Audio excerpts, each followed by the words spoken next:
Ah, vous êtes déjà là. Salut Zoom. Salut Cam. J'ai failli arriver en retard. Laissez-moi m'installer et vous parler du film que vous allez découvrir.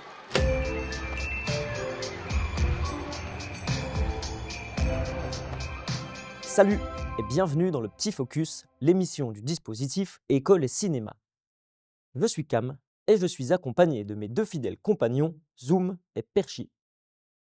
Cette année, vous allez découvrir 3 films.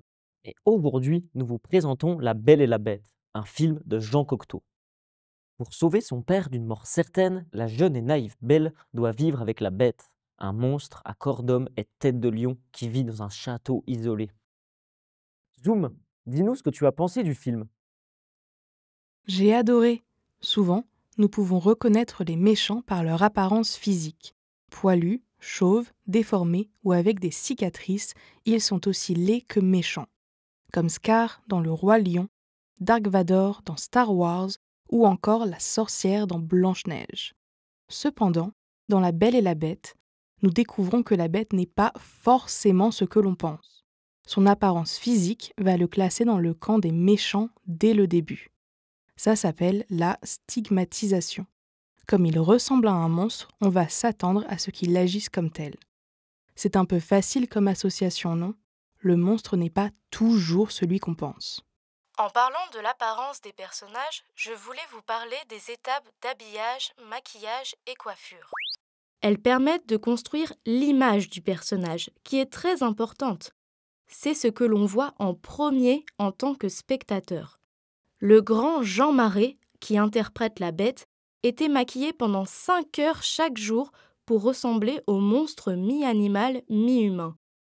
Un mélange de poils et de cheveux était collé sur son visage. Ses dents et ses lèvres étaient recouvertes de vernis pour les assombrir.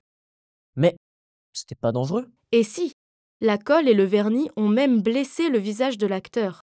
Ces pratiques ne sont plus autorisées aujourd'hui. Mais les costumes et le maquillage ne sont pas réservés qu'aux méchants.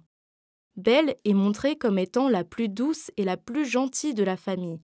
Elle est habillée et coiffée simplement au début du film, tandis que ses sœurs portent de grandes robes de bal et des coiffures extravagantes. Leur apparence reflète leur personnalité.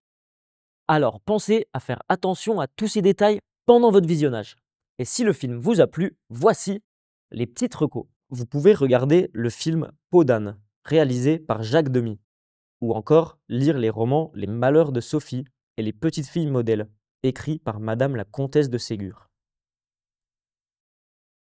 Maintenant que vous en avez appris plus sur ce film, restez bien attentifs. Ouvrez grand les yeux et les oreilles, mais dans le calme et le respect des autres, car le film est sur le point de commencer.